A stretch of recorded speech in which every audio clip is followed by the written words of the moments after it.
ಹ್ಮ್ dear so ಇವತ್ತು ನಾನು topic ಹೇಳಕತ್ತಿದ್ದು ವಿಡಿಯೋದಲ್ಲಿ ಮ್ಯಾಟ್ರೂಮ್ ಸೈಟಿನ ಬಗ್ಗೆ ಅಂದ್ರೆ ಮ್ಯಾಟ್ರೂಮ್ ಇಸಿ. ಈ ಮ್ಯಾಟ್ರೂಮ್ ಇಸಿನ ಹೇಗೆ ಮತ್ತೆ ಅದಕ್ಕೆ ಏನ್ ಯೂಸ್ ಅಂತ ನಿಮ್ಗೆ ಆಲ್ರೆಡಿ ಗೊತ್ತಿದೆ, ಕೆಲವೊಬ್ರು ಗೊತ್ತಿಲ್ಲ. ಕೆಲವೊಬ್ರು ಮೋಸ್ಟ್ ಆಫ್ ದ ಆಫೀಸರ್ ಇದನ್ನ ಯೂಸ್ ಮಾಡ್ತಾ ಇಲ್ಲ. ಇದು ಎಷ್ಟು ಪ್ರಾಫಿಟ್ ನಮಗೆ ಆಫೀಸರ್ಗೆ, ಕಂಪ್ನಿಗೆ ಎಷ್ಟು ಒಳ್ಳೇದಿದೆ ಅಂತ ನಿಮ್ಗೆ ಯಾರು ಗೊತ್ತಿಲ್ಲ. ಅದನ್ನ ಕೆಲವೊಬ್ರು ಮ್ಯಾಟ್ರೂಮ್ ಅಂದ್ರೆ ಏನೋ ಗೊತ್ತಿಲ್ಲ ಇದುವರೆಗೂ. ಅವ್ರು ರೈಸ್ ಮಾಡಿ ಮಾಡಿ ಮಾಡಿ ಅಂತ ಹೇಳಿ ಸಾಕಾಯ್ತು.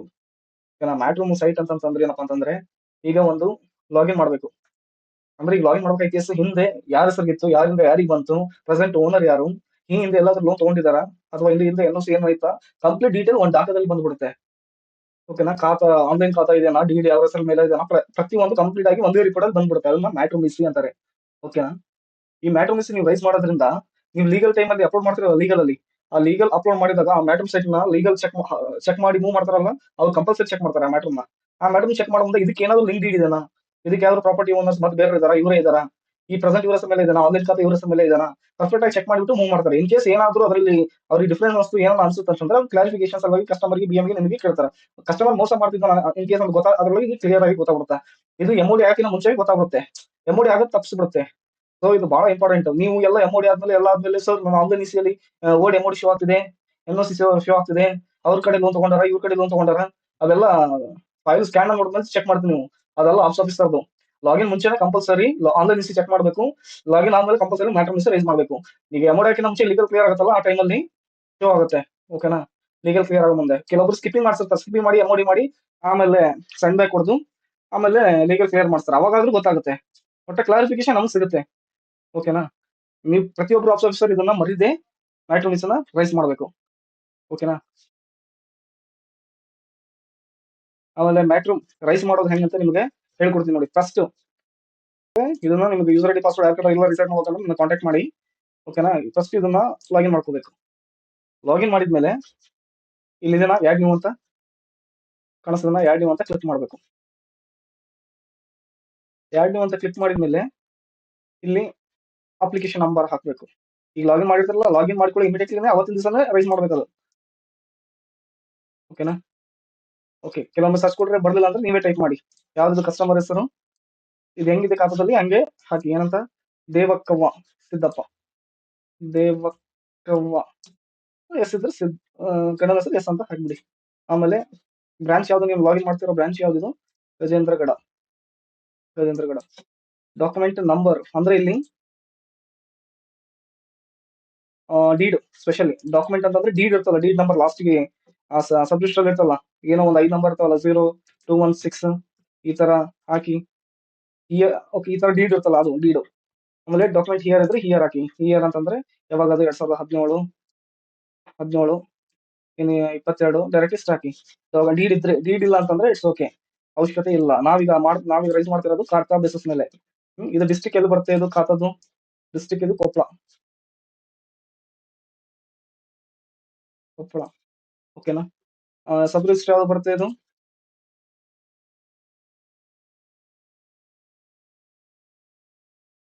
ಸಬ್ ರಿಜಿಸ್ಟರ್ ಯಲಬುರ್ಗಾ ಬರುತ್ತೆ. ಇಲ್ಲಿಲ್ಲ, ಇಲ್ಲಿ ಬ್ಲಾಕ್ ಯಲಬುರ್ಗಾ ಸಬ್ ರಿಜಿಸ್ಟರ್ ಕಾಣಿಸ್ತಿದೆನಾ ಇಲ್ಲಿ. ಆಮೇಲೆ ವಿಲೇಜ್ ಯಾವ್ದು, ಇಲ್ಲಿದೆ ಅಲ್ಲ, ಸಂಗನಾಳ ಇದನ್ನ ಸಂಗನಾಳ ಕ್ಲಿಕ್ ಮಾಡ್ಕೊರಿ. ಸ್ಟ್ರೀಟ್ ನೇಮ್ ಇದ್ರೆ ಹಾಕಿ, ಇಲ್ಲಂದ್ರೆ ಬಿಟ್ಬಿಡಿ. ಸ್ಟ್ರೀಟ್ ನೇಮ್ ಹಾಕಿದ್ರೆ ಸಂಗನಾಳ ಅಂತಾನೆ ಹಾಕಿ. ಖಾತಾ ನಂಬರ್ ಅಂತಂದ್ರೆ ಇಲ್ಲಿದೆ ಅಲ್ಲ, ಇದನ್ನ ಹಾಕಿ 152000. ಪ್ರಾಪರ್ಟಿ, ಈ ಪ್ರಾಪರ್ಟಿ ನಂಬರ್ ಅಲ್ಲ ಇದು, 15200400 900 120 190. ಓಕೆನಾ, ಈಗ ಇಲ್ಲಿದೆಲ್ಲ ಅಪ್ಲೋಡ್, ಇದೇನಿದು ನೀವು ಇಲ್ಲಿ ಏನಿದೆ ಪ್ಲಡ್ಜಿಂಗ್ ಡಾಕ್ಯುಮೆಂಟ್ ಖಾತಾ ಇದ್ರೆ ಅಪ್ಲೋಡ್ ಖಾತಾ, ಫಸ್ಟ್ ಇದನ್ನ ಸೇವ್ ಮಾಡ್ಕೊಳ್ಳೋಣ. ಇಲ್ಲಿ ಅಪ್ಲೋಡ್ ಡಾಕ್ಯುಮೆಂಟ್ ಅಲ್ಲಿ ಹೋಗಿ, ಓಕೆ, ಇವಾಗ ಇದೆಯಲ್ಲ ಅದೇ ಇದು, ಅಪ್ಲೋಡ್ ಮಾಡಿ. ಅಪ್ಲೋಡ್ ಮಾಡಿದ್ಮೇಲೆ ನೀವು ಏನೋ ಕಾಮೆಂಟ್ ಹಾಕಿದ್ರೆ ಹಾಕಿ, ನೀಡ್ ಮ್ಯಾಟ್ರೂಮ್ ಪ್ರಾಪರ್ಟಿ ಅಂತ ಹಾಕಿ. ನಿಮ್ಗೆ ಏನೋ ಕಾಮೆಂಟ್ ಹಾಕಂಗಿದ್ ಅಂದ್ರೆ ಹಾಕಿ.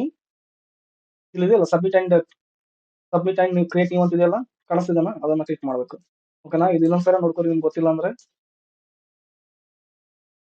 ಅಪ್ಲಿಕೇಶನ್ ನಂಬರ್ ಹಾಕ್ಬೇಕು, ಕಸ್ಟಮರ್ ನೇಮ್, ಪ್ರಾಪರ್ಟಿ ಓನರ್ ಯಾರು, ನಿಮ್ ಬ್ರಾಂಚ್ ಯಾವ್ದು ಲಾಗಿನ್ ಮಾಡಬೇಕು, ಅದು ಡಾಕ್ಯುಮೆಂಟ್ ಡೀಡ್ ಇದ್ರೆ ಡೀಡ್ ಅಂದ್ರೆ ಕಂಪಲ್ಸರಿ ಡೀಡ್ ಡಾಕ್ಯುಮೆಂಟ್ ನಂಬರ್, ಯಾವ ಇಯರ್ ಅಲ್ಲಿ ಡೀಡ್ ಆಗಿದೆ, ಆಮೇಲೆ ಡಿಸ್ಟ್ರಿಕ್ಟ್ ಯಾವ್ದು, ಪ್ರಾಪರ್ಟಿ ಯಾವ್ದು ಡಿಸ್ಟ್ರಿಕ್ಟ್ ಬರುತ್ತೆ, ಸಬ್ ಡಿಸ್ಟ್ರಿಕ್ಟ್ ಯಾವ್ದು ಬರುತ್ತೆ, ವಿಲೇಜ್ ಯಾವ್ದು ಬರುತ್ತೆ, ಸ್ಟ್ರೀಟ್ ನೇಮ್ ಯಾವ್ದು, ಅದು ಅಡ್ರೆಸ್, ಸ್ಟ್ರೀಟ್ ನೇಮ್ ಅಂದ್ರೆ ಅಡ್ರೆಸ್, ಆಮೇಲೆ ಖಾತಾ ಇದ್ರೆ ಖಾತಾದ ನಂಬರ್. ಅಕಸ್ಮಾತ್ ಖಾತಾ ಇಲ್ಲ ಅಂತಂದ್ರೆ ಡೀಡ್ ಇತ್ತಂದ್ರೆ ಡೀಡ್ ಇನ್ನೊಮ್ಮೆ ಎಂಟ್ರಿ ಮಾಡ್ಬೋದು. ಓಕೆ, ಖಾತಾ ಇದ್ರೆ ಖಾತಾ ಇಲ್ಲಿ ಮೆನ್ಷನ್ ಮಾಡ್ಬೇಕು ಕಂಪಲ್ಸರಿ ಮಾಡಿ. ಇದನ್ನ ಇಲ್ಲಿ ಡಾಕ್ಯುಮೆಂಟ್ ಅಪ್ಲೋಡ್ ಮಾಡಿ ಸಬ್ಮಿಟ್ ಅಂಡ್ ಕ್ರಿಯೇಟ್ ಅಂತ ಕ್ಲಿಕ್ ಮಾಡಿದ್ರೆ ಬಫರಿಂಗ್ ಆಗಿ ಸಬ್ಮಿಟ್ ಆಗುತ್ತೆ. ಓಕೆನಾ, ಇದು ಎಲ್ಲಿ ಬರಬೇಕು, ನೀವು ಈಗ ರೈಸ್ ಮಾಡಿದ್ದು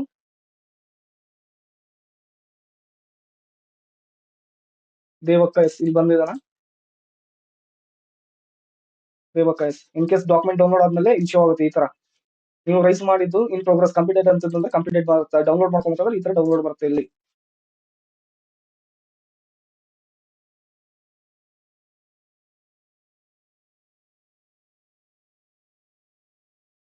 ಓಕೆನಾ, ಈ ತರ ಮ್ಯಾಟ್ರಿನ್ ರಿಪೋರ್ಟ್ ಬರುತ್ತೆ. ಇಲ್ಲಿ ಅಪ್ಲಿಕೇಶನ್ ನಂಬರ್ ಮೆನ್ಷನ್ ಆಗಿ ಇದೆಲ್ಲ ಪ್ರತಿಯೊಂದು ನಿಮ್ಗೆ ಕೆಲವೊಂದು ಗೊತ್ತಾಗಲ್ಲ, ಲೀಗಲ್ ಟೀಮ್ಗೂ ಕ್ರೆಡಿಟ್ ಟೀಮ್ಗೂ ಎಲ್ಲರಿಗೂ ಗೊತ್ತಾಗುತ್ತೆ.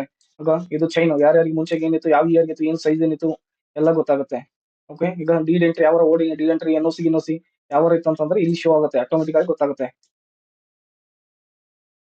ಆಗ ಇದೆಲ್ಲ ಪ್ರತಿಯೊಂದಾಗ ಇದು ಪಂಚಾಯತ್ 50,000 ರೂಪಾಯಿ ಆಗಿದೆ, ಇವೆಲ್ಲ ಎಂಟ್ರಿ ಪ್ರತಿಯೊಂದು ಬರ್ತವೆ. ಈ ಪ್ರೆಸೆಂಟ್ ಇವ್ರದ್ದು ಆನ್ಲೈನ್ ಖಾತೆ ಹೆಸರು ಇದೆಯಲ್ಲ ಅದನ್ನು ಸಮಿತಿ ಬರುತ್ತೆ. ಓಕೆನಾ,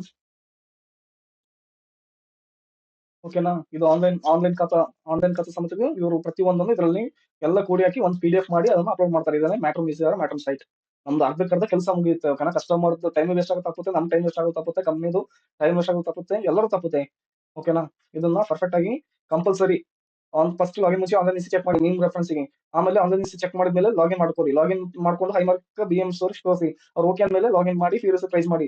ಯಾವತ್ತು ಲಾಗಿನ್ ಮಾಡ್ತೀರಿ ಅವತ್ತೇ ಲೀಡ್ ಮೇಕರ್ ಮಾಡಬೇಕು. ಗೊತ್ತಿದೆಯಲ್ಲ, ಇನ್ಸೆಂಟಿವ್ ಸ್ಟ್ರಕ್ಚರ್ ಅಲ್ಲಿ ಹೇಳಿದೆ. ನೆಕ್ಸ್ಟ್ ಡೇ ಮಾಡಿದ್ರೆ ಅದು ಪೆನಾಲ್ಟಿ ಇರುತ್ತೆ. ಓಕೆನಾ, ಆಮೇಲೆ ಲೀಡ್ ಮೇಕರ್ ಆದ್ಮೇಲೆ ಯಾವತ್ತು ಲಾಗಿನ್ ಆಗಿರುತ್ತೆ ಅವತ್ತಿನ ದಿವಸನೇ ಆನ್ಲೈನ್ ರೈಸ್ ಮಾಡ್ಬೇಕು ಕಂಪಲ್ಸರಿ. ಇಲ್ಲಿ ಮಾಡಿದ್ರಲ್ಲ ಲಾಗಿನ್ ಯಾವತ್ತು ಮಾಡ್ತಾರೆ ಅವತ್ತಿನ ದಿವಸ ಎನಿ ಕಂಡೀಷನ್ ಅವತ್ತೇ ಮಾಡಬೇಕು. ನೆಕ್ಸ್ಟ್ ಡೇ ಮಾಡಂಗಿಲ್ಲ, ನೆಕ್ಸ್ಟ್ ಡೇ ಮಾಡಿದ್ರೆ ₹50 ಪೆನಾಲ್ಟಿ. ಅದು ಇನ್ಸೆಂಟಿವ್ ಸ್ಟ್ರಕ್ಚರ್ ವಿಡಿಯೋದಲ್ಲಿ ನಾನು ನಿಮಗೆ ಹೇಳಿದ್ದೀನಿ ಆಲ್ರೆಡಿ. ಓಕೆನಾ, ಸೊ ಈಗ ಅವತ್ತಿನ ದಿವಸನೇ ಹಿಂಗ ರೈಸ್ ಮಾಡಿ ಟೈಮ್ ಇಡಿ. ಆಡ್ಲಿ ಏನು 1 ಮಿನಿಟ್ ಟೈಮ್ ತಗೊಳಲ್ಲ, 1 ಮಿನಿಟ್ 30 ಸೆಕೆಂಡ್ಸ್ ಟೈಮ್ ತಗೊಳಂಗಿಲ್ಲ ರೈಸ್ ಮಾಡಕ್ಕೆ. ಪ್ರತಿಯೊಬ್ಬರಿಗೆ ನಾನು ಹೇಳ್ತಾ ಇದ್ದೀನಿ, ಕೆಲವೊಬ್ರು ಆಫೀಸರ್ ಆನ್ ಟೈಮ್ ಮಾಡ್ತಿದ್ದಾರೆ, ಇನ್ನು ಕೆಲವೊಬ್ರು ಆಫೀಸರ್ ಮ್ಯಾಟ್ರಿಕ್ಸ್ ಅಂದ್ರೆ ಸರ್ ನನ್ಗೆ ಏನ್ ಅಂತಾನೆ ಕೇಳ್ತಾ ಇದ್ದಾರೆ. ಇನ್ನು ಕೆಲವರು ಪಾಸ್ವರ್ಡ್ ಮಾಡ್ತಾ ಅದು ಮಾಡಿದ್ದೀನಿ. ಪ್ರತಿಯೊಬ್ಬರು ಒಂದೊಂದು ಹೇಳ್ತಿದ್ದಾರೆ, ನಿಮ್ದು ಏನ್ ಕೆಲಸ ಅಚ್ಚುಕಟ್ಟಾಗಿ ಮಾಡ್ಲೇಬೇಕು. ಓಕೆನಾ, ಇದು ರೈಸ್ ಮಾಡೋದು ಗೊತ್ತಾಯ್ತು. ಈಗ ಇದು ರೈಸ್ ಆಗಿದ್ದು ಡೌನ್ಲೋಡ್ ಆಗಿದ್ದು ನೀವು ಸೈಟ್ ಓಪನ್ ಮಾಡಿದ್ರೆ ಡೌನ್ ಮಾಡಿದ್ರೆ ಗೊತ್ತಾಗುತ್ತೆ. But as per incentive structure ಪ್ರಕಾರ ನೀವು ರೈಸ್ ಮಾಡಿ 1 or 2 ಡೇಸ್ಗೆಲ್ಲ ಮ್ಯಾಟ್ರಿಕ್ಸ್ ಬಂದ್ಬಿಡ್ತೇವೆ. ಬಂದಾಗ ಅದು ಆಟೋಮೆಟಿಕ್ ನಿಮ್ಗೆ ಇಲ್ಲಿ ಬಂದಿಲ್ಲ ಅಂದ್ರೆ ನೀವು ಅಗಲ ಸೈಟ್ ಓಪನ್ ಮಾಡಿ ನೋಡೋ ಅವಶ್ಯಕತೆ ಇಲ್ಲ. ಈಗ ಈ ತರ ಡೌನ್ಲೋಡ್ ಆಗಿಲ್ಲ ಅಂತೇಳಿ ಸೈಟ್ ಮಾಡೋ ಅವಶ್ಯಕತೆ ಇಲ್ಲ. ಮ್ಯಾಟ್ರಿಕ್ಸ್ ಸೈಟ್ನವ್ರು ಏನ್ ಮಾಡ್ತಾರೆ ಅಂದ್ರೆ ಡೈರೆಕ್ಟ್ ಆಗಿ ಇಲ್ಲಿದೆಯಲ್ಲ matrix report, applicant name, application number direct ನಿಮ್ ಮೇಲಿಗೆ ಬಂದ್ಬಿಡುತ್ತೆ ಅದು. ಓಕೆನಾ, ನಿಮ್ ಮೇಲಿಗೆ ಬಂದ್ಬಿಡುತ್ತೆ. ನಿಮ್ ಮೇಲಿಗೆ ಯಾವತ್ತು ಬರುತ್ತೆ, ಯಾವ ಡೇಟಿಗೆ ಬರುತ್ತೆ ಆ ಡೇಟಿಗೆ ಲೀಗಲ್ ಅಲ್ಲಿ ಇದರಲ್ಲಿ ಅಪ್ಲೋಡ್ ಮಾಡಬೇಕು. ಎಲ್ಲಿ ಅಂತಂದ್ರೆ ಓಪನ್ ಇದನ್ನ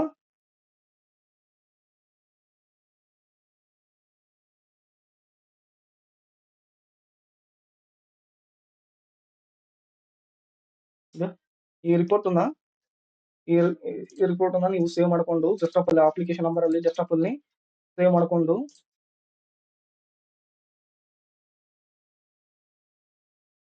ಈ ಅಪ್ಲಿಕೇಶನ್ ನಂಬರ್ ನ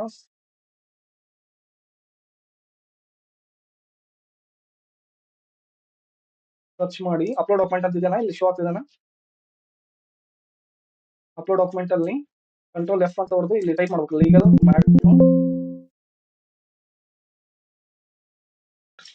ಕರೆಕ್ಟ್ ಇದೇ ತರ ಟೈಪ್ ಮಾಡಿ. ಈಗ ನಾನು ರಾಂಗ್ ಟೈಪ್ ಮಾಡಿದೆ ಆಕ್ಚುಲಿ. ಇದು ಲೀಗಲ್ ಮ್ಯಾಟ್ರಿಕ್ಸ್ ರಿಪೋರ್ಟ್ ಇಲ್ಲಿನ ರಿಸೀವ್ಡ್ ಅಪ್ಲೋಡ್ ಫೈಲ್ ಹೋಗಿ ಇಲ್ಲಿದೆನಾ ನಾವು ಸೇವ್ ಮಾಡ್ಕೊಂಡಿದ್ದು ಇದನ್ನ ಸೇವ್ ಮಾಡಿಬಿಟ್ರೆ ಮುಗಿದೋಯ್ತು. ಇದನ್ನ ನೀವು ಲೀಗಲ್ ಹಾಕಿದಾಗ ಅದನ್ನ ಲಾಯರ್ ಆಫೀಸರ್ ನಮ್ಮ ಇಂಟರ್ನಲ್ 5 ಸ್ಟಾರ್ ಇದಾರಲ್ಲ ಲೀಗಲ್ ಜೊತೆಗೆ ಅದನ್ನ ಚೆಕ್ ಮಾಡ್ತಾರೆ. ಇನ್ ಕೇಸ್ ಏನಾದ್ರೂ ಅವರಿಗೆ ಡೌಟ್ ಬರೋದು ಏನೋ ಸಂಶಯ ಬರೋದು ಗೊತ್ತಾಯ್ತು ಅಂದ್ರೆ ಕ್ಲಾರಿಫಿಕೇಶನ್ ತಗೊಂತಾರೆ. ಕಸ್ಟಮರ್ ಇನ್ನೇನು ಮೋಸ ಮಾಡ್ತಿದ್ದಾನೆ ಅಂತಂದ್ರೆ ಅದ್ರೊಳಗೆ ಪರ್ಫೆಕ್ಟ್ ಆಗಿ ಗೊತ್ತಾಗುತ್ತೆ. ಸೊ ಈಗ ಗೊತ್ತಾಯ್ತಾ, ಮ್ಯಾಟ್ರಿಕ್ಸ್ ಬ್ರಿಡ್ಜ್ ನ ಲಾಗಿನ್ ಹಾಕೊಳ್ಳೇನೆ ಇಮಿಡಿಯೇಟ್ಲಿ ಅವತ್ತೇ ರೈಸ್ ಮಾಡಬೇಕು, ನೆಕ್ಸ್ಟ್ ಡೇ ಮಾಡಂಗಿಲ್ಲ. ಆಸ್ ಪರ್ ಇನ್ಸೆಂಟಿವ್ ಪ್ರಕಾರ ನೆಕ್ಸ್ಟ್ ಡೇ ಮಾಡಿದ್ರೆ ₹50 ಪೆನಾಲ್ಟಿ ಒನ್ ಕೇಸಿಗೆ. ಓಕೆನಾ, ಈಗ ಅದನ್ನ ಡೌನ್ಲೋಡ್ ಆಗುತ್ತೆ ರಿಪೋರ್ಟ್ ಈ ತರ ಮೇಲಿಗೆ ಬಂದ್ಕೊಳ್ಳೆ ಯಾವ ಡೇಟಿಗೆ ಬಂದಿರುತ್ತೆ ಅದೇ ಡೇಟಿಗೆ ಅವತ್ತೇ EOD ಒಳಗೆ ಕಂಪಲ್ಸರಿ ಅಪ್ಲೋಡ್ ಆಗಬೇಕು.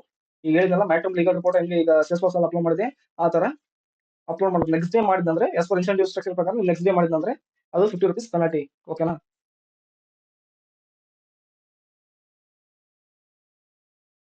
ಓಕೆ. ನಿಮಗ ಈಗ ಕ್ಯೂಸ್ ಈ ಮ್ಯಾಟ್ರ್ ಯಾರೇ ರೈಸ್ ಮಾಡಿಲ್ಲ ಏನೇನಿಲ್ಲ ಪ್ರತಿಯೊಂದು ಡಾಟಾ ರಿಪೋರ್ಟ್ ಬರುತ್ತೆ. ಇಲ್ಲಿ ಇದನ್ನ OOER7 ಅಂತ QC ದವ್ರು ಕಳಿಸ್ತಾರೆ, ಕಾಪ್ಸ್ QC1 ಅಂತ ಹೇಳಿ, ಏನು ಫ್ರೀ ಅಂತ ಹೇಳಿ. OOER7 ಅಂತಂದ್ರೆ matrimony request to be raised once application generation ಅಂತಂದ್ರೆ, ಮ್ಯಾಟ್ರಿಮೋನಿ ಅಪ್ಲಿಕೇಶನ್ ಜನರೇಟ್ ಹಾಕೊಳ್ಳಿ ಮ್ಯಾಟ್ರಿಮೋನಿ ರೈಸ್ ಮಾಡೋದು ಪೆಂಡಿಂಗ್ ಇರೋವು. ಈಗ ಕರ್ನಾಟಕದ ಇಷ್ಟು ಬ್ರಾಂಚಸ್ ಟೋಟಲ್ 268 ಕೇಸಸ್ 1 ಮಂತ್ ಅಲ್ಲಿ ರೈಸ್ ಮಾಡಿಲ್ಲ, ಲಾಗಿನ್ ಆಗಿರೋ ಕೇಸಸ್ ಯಾರ್ಯಾರು ಯಾವ ಬ್ರಾಂಚ್ ಇಲ್ಲಿ ಶೋ ಆಗುತ್ತೆ. ಎಕ್ಸೆಲ್ ಶೀಟ್ ಓಪನ್ ಮಾಡಿದ್ರೆ ನಿಮ್ ಬ್ರಾಂಚ್ ಓಪನ್ ಮಾಡಿದ್ರೆ ನೀವು ಲಾಗಿನ್ ಆದ್ರೂ ಮ್ಯಾಟ್ರಿಮೋನಿ ರೈಸ್ ಮಾಡಿಲ್ಲ ಆ ಮಂತ್ ಇಂದು ಅಂತ ಹೇಳಿ ನಿಮಗೆ QC ರಿಪೋರ್ಟ್ ಬರುತ್ತೆ. ಈ ರಿಪೋರ್ಟ್ ಅಲ್ಲಿ ಓಪನ್ ಮಾಡಿದ್ರೆ ನಿಮಗೆ ಶೋ ಆಗುತ್ತೆ. ಅದಕ್ಕೆ ಈ ರಿಪೋರ್ಟ್ ಅಲ್ಲಿ ಓಪನ್ ಮಾಡಿದ್ರೆ ಮ್ಯಾಟ್ರಿಮೋನಿ ಎದಕ್ಕೆ ರೈಸ್ ಮಾಡಿಲ್ಲ ಅಂತ ಪ್ರತಿಯೊಂದು, ಯಾರ್ಯಾರು ಮಾಡಿಲ್ಲ ಅಂತ ಪ್ರತಿಯೊಂದು ನಿಮಗೆ ಶೋ ಆಗುತ್ತೆ. OOER7 ಅಂತ ಅಂದ್ರೆ ಮ್ಯಾಟ್ರಿಮೋನಿ ಯಾರು ರೈಸ್ ಮಾಡಿಲ್ಲ ಅಂತ ಅರ್ಥ. ಆಯ್ತಾ? ಪ್ರತಿಯೊಂದು ಡಾಟಾ ಬರುತ್ತೆ ಇಲ್ಲಿ, ಇದರಲ್ಲಿ ಶೋ ಆಗುತ್ತೆ ಡಾಟಾ ಅಂತ ಇದೆಯಲ್ಲ. ಇವ್ರು ಯಾರು ಯಾವ್ಯಾವ ಬ್ರಾಂಚ್ ಅದಾರ, ಇವ್ ಯಾರು ಮ್ಯಾಟ್ರಿಮೋನಿ ರೈಸ್ ಮಾಡಿಲ್ಲ. ಓಕೆನಾ?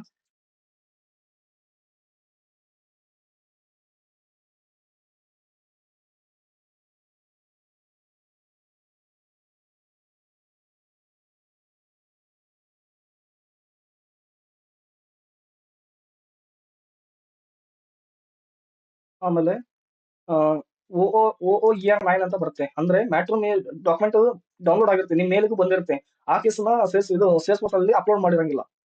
ಅದಕ್ಕೆ OOER9 ಅಂತ ಹೇಳಿ ರಿಪೋರ್ಟ್ ಕಳಿಸ್ತಾರೆ ಯಾರು QC ಟೀಮ್ನವರು. OOER9 ಅಂತಂದ್ರೆ ಡಾಕ್ಯುಮೆಂಟ್ ಅದು ಮ್ಯಾಟ್ರಿಮೋನಿ ರೈಸ್ ಮಾಡಿರ್ತೀರಿ, ಡೌನ್ಲೋಡ್ ಆಗಿರುತ್ತೆ, ಬಟ್ ನೀವು ಅದೇ ಡೇಟ್ಗೆ ಅಪ್ಲೋಡ್ ಮಾಡಿರಲ್ಲ. ಕೆಲವೊಬ್ರು ನೆಕ್ಸ್ಟ್ ಡೇ ಡಿಲೇ ಮಾಡಿ ಅಪ್ಲೋಡ್ ಮಾಡಿರ್ತಾರೆ, ಬಟ್ ಅಪ್ಲೋಡ್ ಮಾಡಿರಂಗಿಲ್ಲ. ಅಂದ್ರೆ ಈ ತರ QC ರಿಪೋರ್ಟ್ ಮೇಲಿಗೆ ಬರುತ್ತೆ, ಇದರಲ್ಲಿ ಓಪನ್ ಮಾಡ್ಕೊಂಡು ನೀವು ಚೆಕ್ ಮಾಡ್ಕೋಬಹುದು. ಇಷ್ಟು ಬ್ರಾಂಚ್ ಕರ್ನಾಟಕದವರು ಟೋಟಲ್ 408 ಕೇಸಸ್ 1 ಮಂತ್ ಅಲ್ಲಿ ಅವರು ಅಪ್ಲೋಡ್ ಮಾಡಿಲ್ಲ. ಓಕೆನಾ? ಪ್ರತಿಯೊಂದು ಡಾಟಾ ನಿಮ್ದು ಆಪರೇಷನ್ ಅವರು ಪ್ರತಿಯೊಂದು ಪರ್ಫಾರ್ಮೆನ್ಸ್ ನಿಮ್ಗೆ QC ಆಗ್ತಿರ್ತಾರೆ. ಪ್ರತಿಯೊಂದು ಮೇಲೆ ಬರ್ತೈತೆ QC ಡಿಪಾರ್ಟ್ಮೆಂಟ್ ಇಂದ ವಿನು ಫ್ರೀ ಅಂತ ಹೇಳಿ. ನಿಮ್ಗೆ ಅದನ್ನ ಯಾರು ಅಬ್ಸರ್ವ್ ಮಾಡಂಗಿಲ್ಲ. ಆ ಬೇಸ್ ಮೇಲೆ ನಿಮ್ಗೆ ಹೈಕ್ ಇರ್ತೈತಿ, ನಿಮ್ ಪರ್ಫಾರ್ಮೆನ್ಸ್ ಮುಂದೆ ಪ್ರಮೋಷನ್ಸ್ ಅದೆಲ್ಲ ಇರ್ತಾವೆ. ಪರ್ಫೆಕ್ಟ್ ಆಗಿ ನಿಮ್ ವರ್ಕ್ ಏನಿದೆ ಪರ್ಫೆಕ್ಟ್ ಆಗಿ ಮಾಡಿ, ಓಕೆನಾ? ಪರ್ಫೆಕ್ಟ್ ಆಗಿ ಕ್ಲಿಯರ್ ಮಾಡ್ಕೊರಿ. ಮತ್ತೆ ಇದ್ರ ಬಗ್ಗೆ ಮ್ಯಾಟರ್ ಬಗ್ಗೆ ಏನಾದ್ರು ಡೌಟ್ ಬಂದ್ರೆ ನನಗೆ ದಯವಿಟ್ಟು ಕಾಲ್ ಮಾಡಿ. Thank you.